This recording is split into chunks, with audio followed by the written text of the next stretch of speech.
E hoje nós vamos para Hebreus capítulo 11.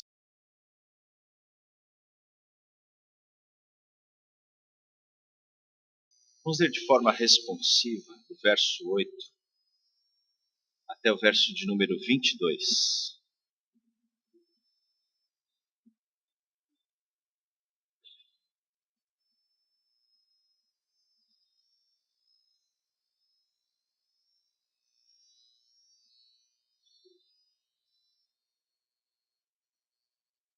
Hebreus 11, de 8 a 22.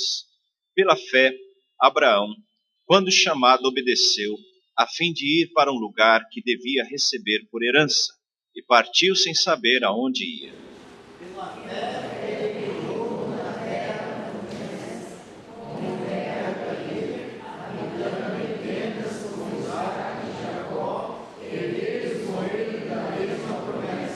Porque aguardava a cidade que tem fundamento, da qual Deus é o arquiteto e edificador.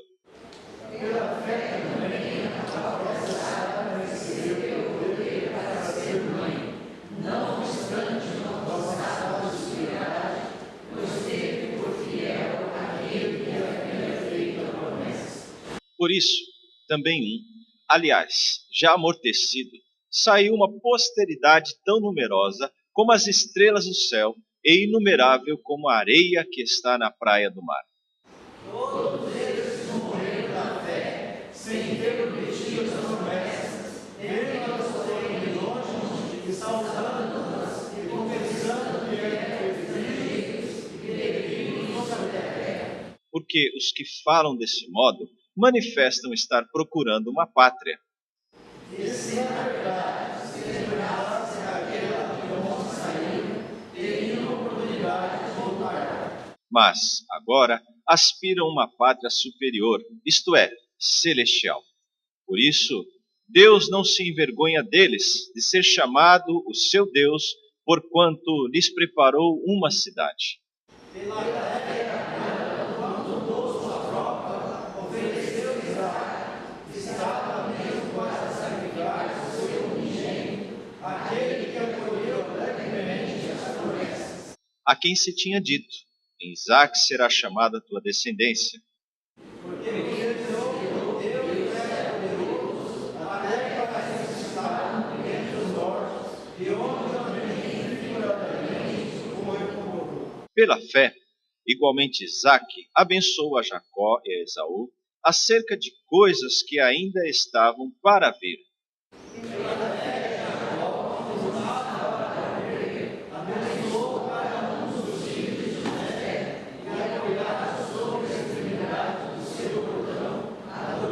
Pela fé, José, próximo do seu fim, fez menção do êxodo dos filhos de Israel, bem como deu ordens quanto aos seus próprios ossos. Até aqui, irmãos e irmãs, a vida cristã se baseia na fé em Deus. Uma fé teocêntrica, onde não existe margem para outro tipo de crença, mediador, salvador, intercessor, a não ser o nosso Senhor. Então, a nossa fé ela é teocêntrica, pautada somente em Deus, no sacrifício de Jesus Cristo, nosso Senhor, porque Ele é o caminho que nos conduz a Deus. O autor aos Hebreus escrevia aos irmãos dentro desse prisma. Olha, irmãos, vocês têm lutado até agora e alguns de vocês têm se perdido pelo caminho, têm deixado de seguir a Deus devido a algumas circunstâncias, alguns pensamentos. E desde o princípio, o autor dessa carta, ele vem mostrando a superioridade de Jesus Cristo. Ele relata a superioridade de Cristo em relação aos anjos. Cristo é superior aos anjos, e não existe anjo superior a Jesus Cristo, nome, ministério. Jesus Cristo é o próprio Deus vindo ao mundo. Fala a respeito de Moisés também, mostrando que Moisés foi servo de Deus, servo de Jesus Cristo. Mostrando também a respeito da lei, que Jesus Cristo é superior à lei, aos sacrifícios, tudo aquilo que fora feito no Velho Testamento apontava para o sacrifício de Jesus Cristo.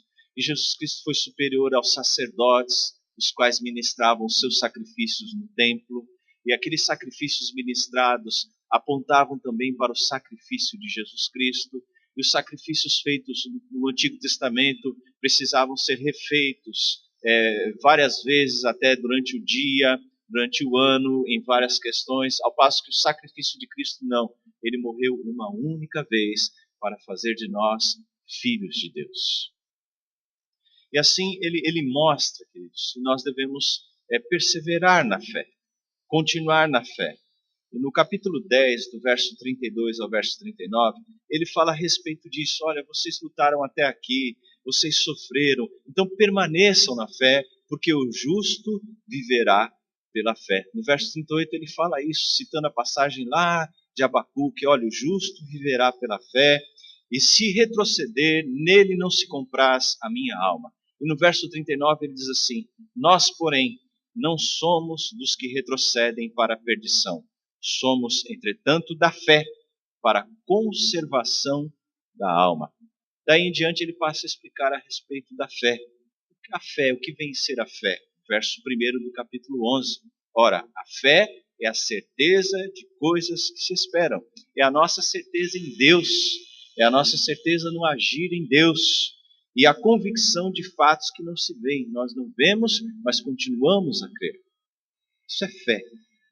É convicção, é esperança, é certeza em Deus, no agir de Deus. É uma fé teocêntrica. Pela fé, nós entendemos que Deus criou o universo através da sua palavra.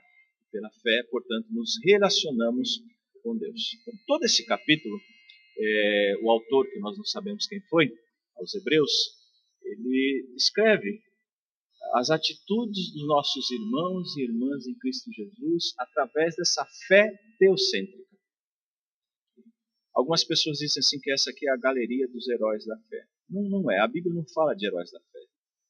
A Bíblia fala de pessoas semelhantes a nós, com suas qualidades, com seus defeitos. Pessoas aqui como Sansão.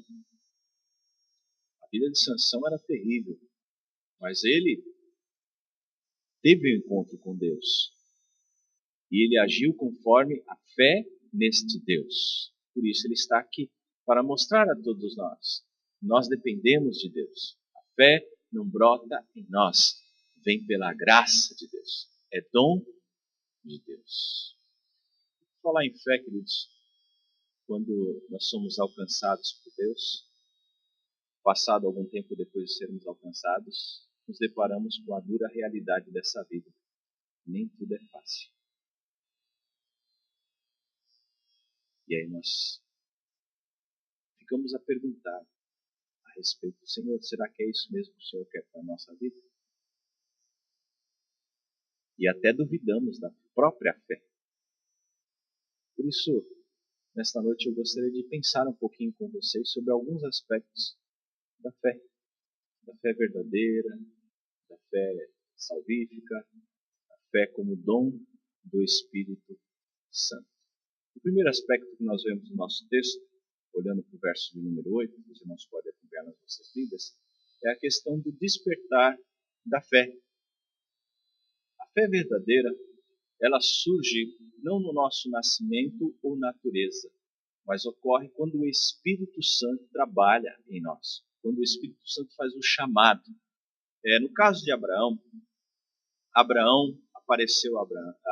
Deus apareceu a Abraão e disse assim, sai da tua terra, da tua parentela e da casa de teu pai, para a terra que eu te mostrarei. Isso está lá em Gênesis capítulo 12. Esse sai da tua terra, Abraão estava recebendo uma ordem de Deus para sair do lugar e abandonar também todo o seu costume, a religiosidade dele, que era particular daquela região, onde eles possuíam vários deuses. O pai de Abraão adorava vários deuses. E Deus então vai até Abraão e ali tem um chamado eficaz. Sai do teu lugar. Deixa esse tipo de fé que você tem demonstrado até agora. Agora você vai ser o meu seguidor, você vai andar comigo. Então o chamado de Abraão não é somente um chamado para sair de um lugar para o outro. mas é para deixar um tipo de vida e ingressar agora em novidade de vida. Andar com o Deus Criador de todas as coisas, experimentar do poder, da graça e misericórdia desse Deus. É esse tipo de chamado que nós chamamos de eficaz. Abraão deixa a idolatria, ele deixa os seus costumes e passa a andar e adorar somente a Deus. Nisso nós podemos perceber, queridos, como várias vezes a Bíblia aponta para a verdade. E aquele que é chamado por Deus, ele vive pela fé. Pelo menos nós temos 3 passagens que falam a respeito disso, de viver pela fé.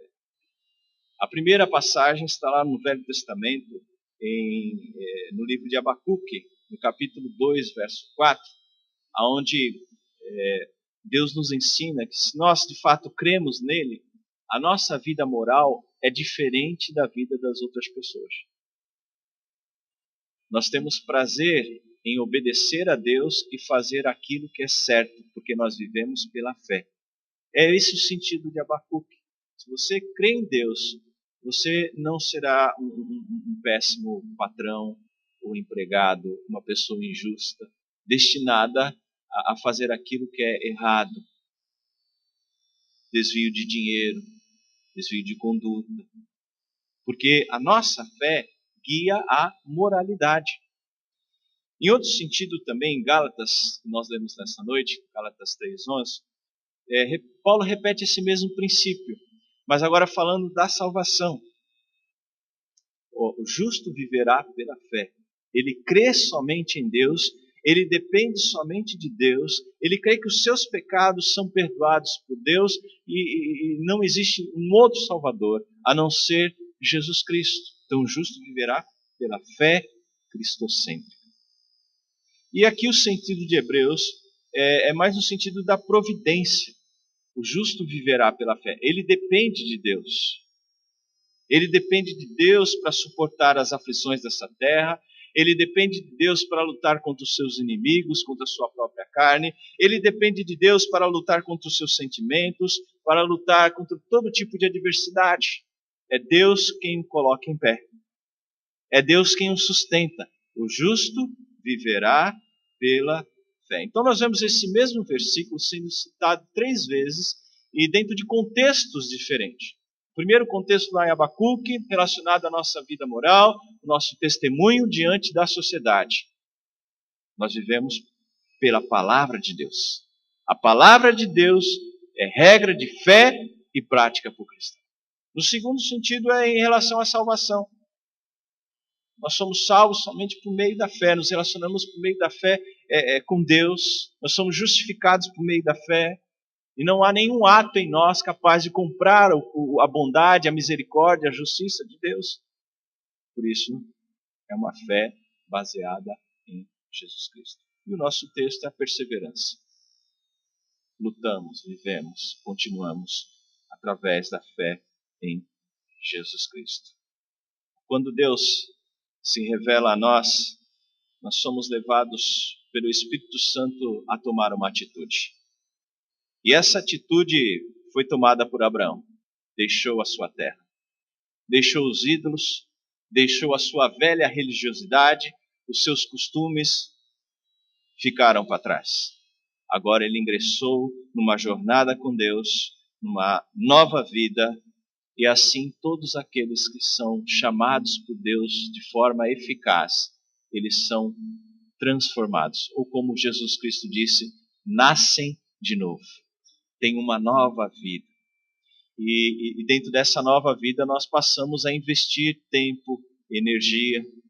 É tão gostoso esse começo de caminhada com Deus. Quando nós somos convertidos por Deus, nós ficamos como o Salmo 126, né? Sonhando. Tudo é novo no Evangelho. Olha, agora eu não sou mais desse tipo de vida. Aquilo que eu fazia antes diante de vocês, agora eu não faço mais. É muito bom ter um encontro com Deus. Nós vemos isso através do ministério de Jesus Cristo, das pessoas que foram tocadas por Jesus. E vários deles falavam, não, Senhor, eu quero seguir. Eu vou deixar tudo, eu vou seguir o Senhor. Eu quero andar com o Senhor. Então, o despertar da fé, o chamado eficaz, é o primeiro aspecto da fé verdadeira, da fé cristocêntrica. Quando Deus se revela aos seus filhos, somos levados, através do Espírito Santo, a tomar uma atitude. Deixamos toda a crença comum e abandonamos a zona de conforto. Agora eu quero andar com Deus. Eu não quero viver como as demais pessoas vivem. Lembrando daquilo que está escrito em 2 Coríntios, que quem está em Cristo, nova criatura é. As coisas velhas passaram e tudo se faz novo. Que bênção ter esse encontro verdadeiro com Deus. Bem, quando somos despertados por Deus, somos chamados, Deus nos leva a desenvolver a fé. E aqui chegamos a algo extremamente, às vezes, complicado para nós. Olhando para o nosso texto, nós vemos isso em Abraão. A partir do verso 8, diz assim: a fim de ir para um lugar que devia receber por herança, e partiu sem saber aonde ia. E partiu sem saber aonde ia. Abraão sai, abandona os costumes dos seus pais e começa a sua jornada com Deus. Mas ele não sabia para onde ir. Ele não sabia o que aconteceria em sua vida. Quem ficaria ao seu lado. O apoio que ele receberia das pessoas, se receberia ou não. Tudo uma incógnita diante dessa nova possibilidade. E aí no verso de número 9 diz assim: pela fé peregrinou na terra da promessa como em terra alheia, habitando em tendas como Isaque e Jacó, herdeiros com ele da mesma promessa. Deus, ele, quando chama os seus filhos, ele não deixa seus filhos permanecerem num só estado. Ele quer que esses seus filhos cresçam. E a Bíblia nos ensina em várias passagens, e Pedro escreve a respeito disso, dizendo: crescei na graça e no conhecimento de Deus.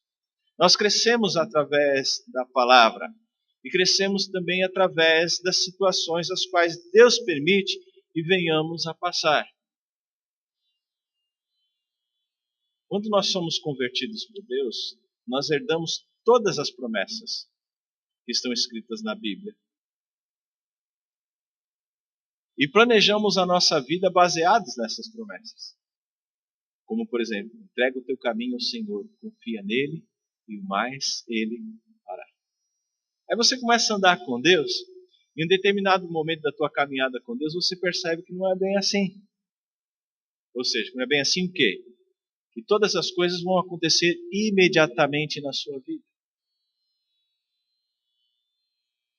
Porque em determinado momento da nossa caminhada com Deus, especialmente no começo, parece que todas as coisas vão acontecer de forma fácil para a gente.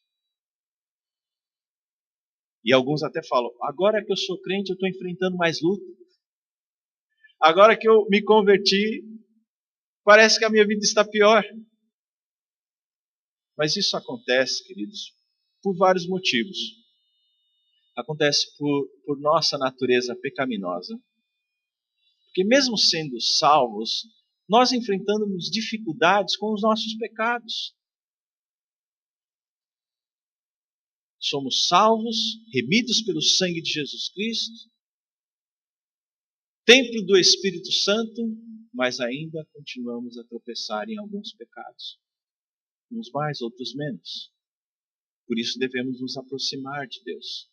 Quanto mais nos aproximamos de Deus, menos tempo para pecar nós temos. Isso é santificação. Busque o Senhor. Prossiga em buscar o Senhor. Nós sofremos por causa das questões externas mesmos. Terceiros, pessoas, e acabam prejudicando a nossa vida, direta ou indiretamente. Nós sofremos pelas consequências naturais desse mundo. Nós estamos sujeitos às tempestades da vida, às enfermidades,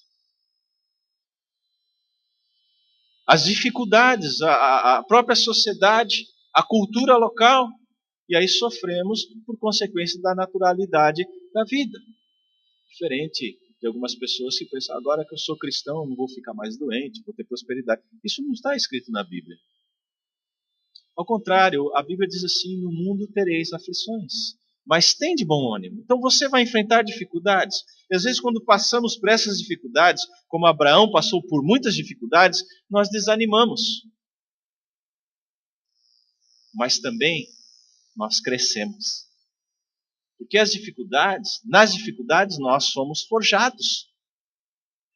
E quando falamos a respeito do desenvolvimento da fé, nós precisamos ter em mente o seguinte: tudo tem seu tempo. Há tempo determinado para todas as atividades. E Deus fez tudo belo e formoso no seu tempo. O desenvolvimento da fé ocorre no tempo. Abraão ele foi chamado por Deus cerca de 75 anos. Recebe uma promessa e a promessa só vai se cumprir pelos 100 anos. Noé recebe o chamado de Deus. Vamos construir a arca. Nós não sabemos quanto tempo demorou a construção da arca. As pessoas dizem que são 120 anos, mas não está na Bíblia que são 120 anos. Mas que demorou, demorou. Demorou bastante tempo e nesse tempo ficamos a imaginar dos vizinhos de Noé. Oh, você não recebeu o chamado de Deus? Está aí construindo essa arca? Você é doido. Mas ele continuou. Porque tudo tem seu tempo. Os discípulos andam com Jesus 3 anos. E a aspiração deles em relação a Jesus Cristo era, olha, ele vai ser o nosso rei. Israel terá as suas terras restituídas, o seu império retornado. E aí eles se deparam com a realidade da cruz. Tempo de Deus. Eclesiastes capítulo 3 fala a respeito disso. Tudo tem seu tempo determinado. E por não entendermos isso, às vezes nós nos desfalecemos na fé. Ficamos inquietos, mas Deus age.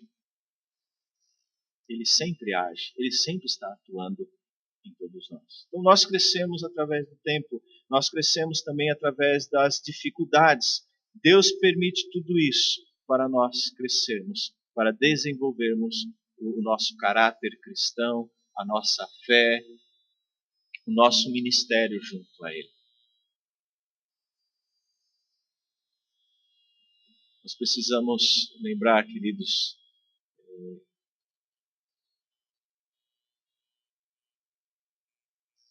a confiar em Deus, especialmente nos dias difíceis, quando tudo está contra a nossa fé. São nesses dias que nós somos provados, espremidos, mas é aí que nós mostramos em quem nós cremos e que o nosso Senhor está no controle de todas as coisas. Amém, queridos?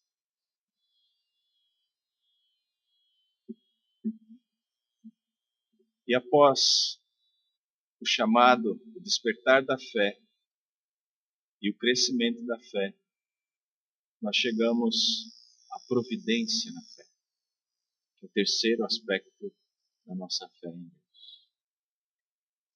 O Espírito Santo, através do autor dessa carta, ele nos mostra que todos os nossos irmãos creram em Deus. E mesmo Abraão, Isaac e Jacó não viram a concretização da promessa. No verso de número 13 diz assim: todos estes morreram sem ter obtido as promessas, vendo-as, porém de longe, e saudando-as e confessando que eram estrangeiros e peregrinos sobre a terra. É a providência divina. Deus, ele sustenta os seus filhos. Esses receberam aspectos das promessas. Abraão, filho da promessa, ele recebeu. Isaac prosseguiu nessa promessa. Jacó teve os seus filhos, mas eles não viram a terra prometida por Deus. E em tudo isso eles foram fortalecidos por Deus. Permaneceram na caminhada cristã, porque o foco deles não era a promessa, mas quem prometeu. Eles queriam agradar a Deus. Eles não estavam esperando simplesmente receber a promessa, como alguns querem fazer hoje em dia. Eu vou andar com Deus porque Ele vai me dar isso, vai me dar aquilo, vai fazer isso, vai fazer aquilo na minha vida. A fé genuína, ela não se baseia em resultados.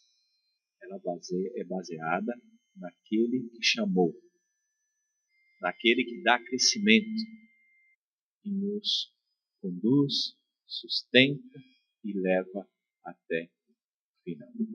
Abraão viveu dessa forma, por isso o texto nos diz que ele não vislumbrava essa terra. Dizendo assim, porque ele não olhava para essa terra. Ele não estava esperando somente Deus agir nas coisas comuns. O que ele queria era andar com Deus, era viver com Deus e encerrar os seus dias para estar com Deus. Porque aquele que é chamado de forma eficaz, aquele que é desenvolvido por Deus, cresce na sua fé, nem a morte tem poder sobre este, porque ele está em Cristo.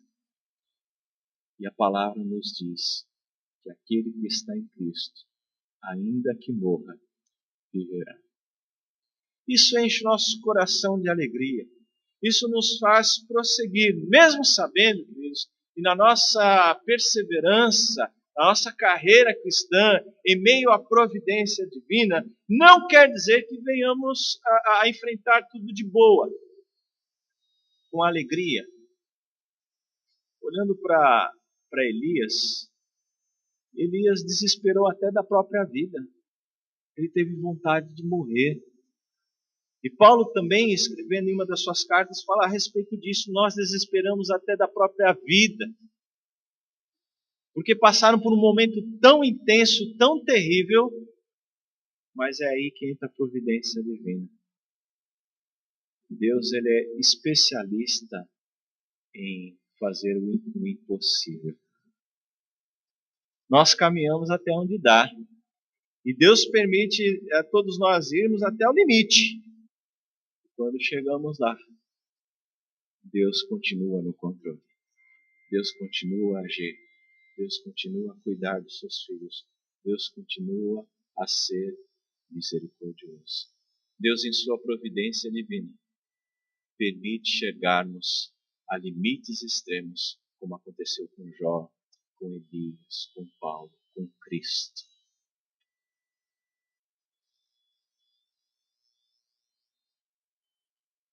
Deus é o Deus do impossível. E Ele continua a agir na sua vida.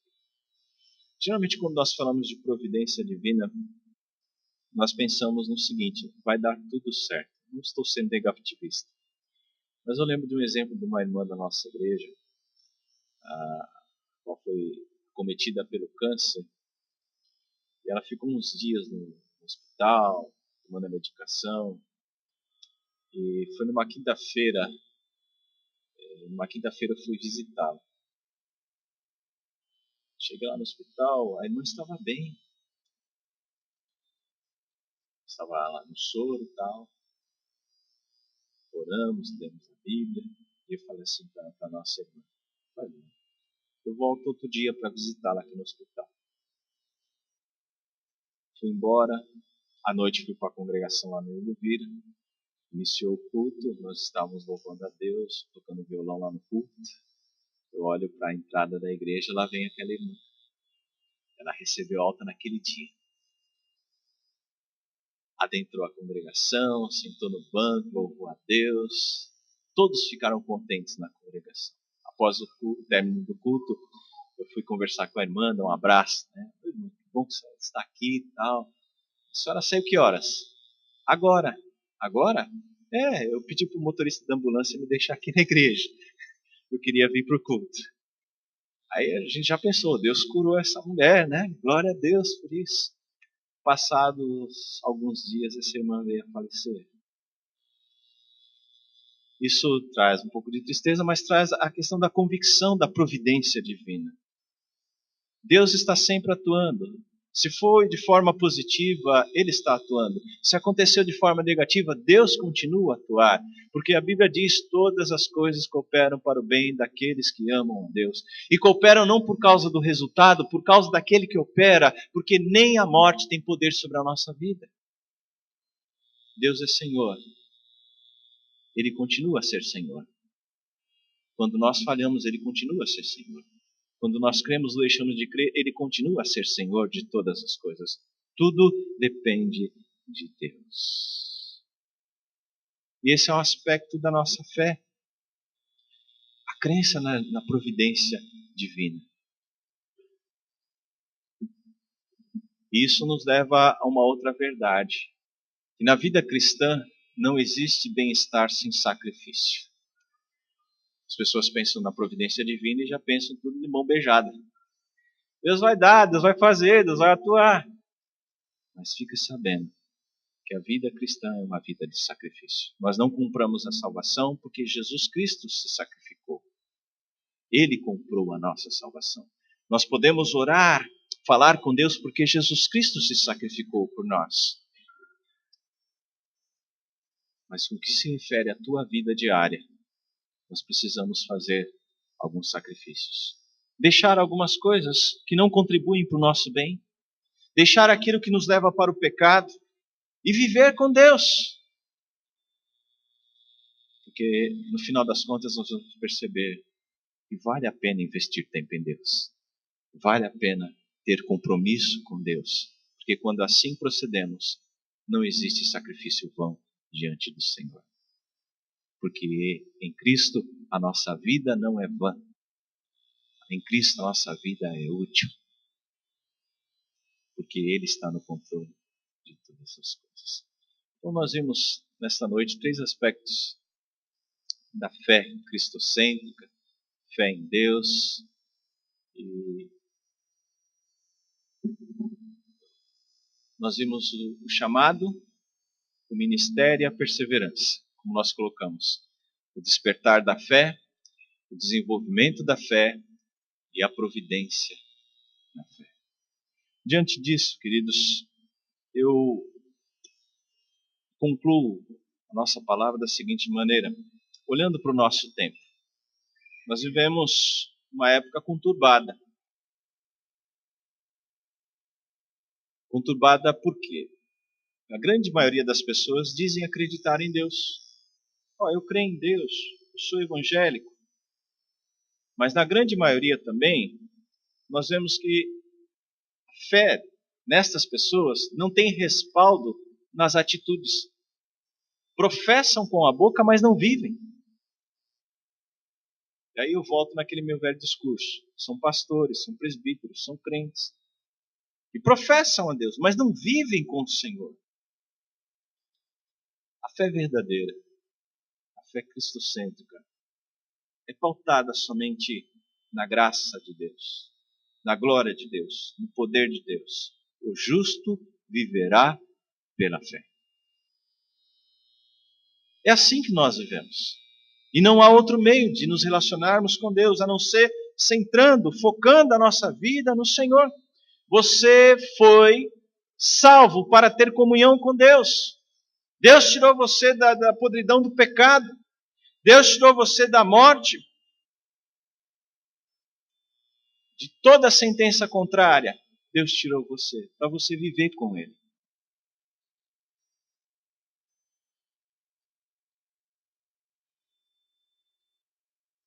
A Bíblia nos ensina que nós somos para a honra e para a glória de Deus. E a grande motivação que nós temos para viver com Deus não são as bênçãos, mas é o próprio Deus. Pense, o Criador do universo, o Senhor de todas as coisas, ama você, escolheu você, salvou você, tem te sustentado todos os dias. Essa é a maior motivação que nós temos para viver com Ele. Não é a igreja, não é o pastor, não são os cânticos, não são as bênçãos que nós vamos alcançar, não é se temos luta ou não temos. A questão a motivação é Deus. Deus é o Senhor da sua vida. Deus é o amor da sua alma. Se Deus não é o alvo da sua vida, se Deus não é a tua inspiração, se Deus não é a motivação para você estar aqui nessa noite, então você está vivendo como as demais pessoas que não têm Deus. Pare de orar. Porque você está vivendo de acordo com a natureza. Está recebendo tudo aquilo que as outras pessoas que não têm Deus recebem. Sol, chuva, casamento, emprego, prosperidade, saúde. São as bênçãos comuns. Agora, se Deus é a motivação da sua vida, prossiga, continue, se esforce. Sirva o teu Senhor. Tome uma decisão. É assim que eu quero viver. Eu vou viver para a honra e para a glória de Deus. Amém.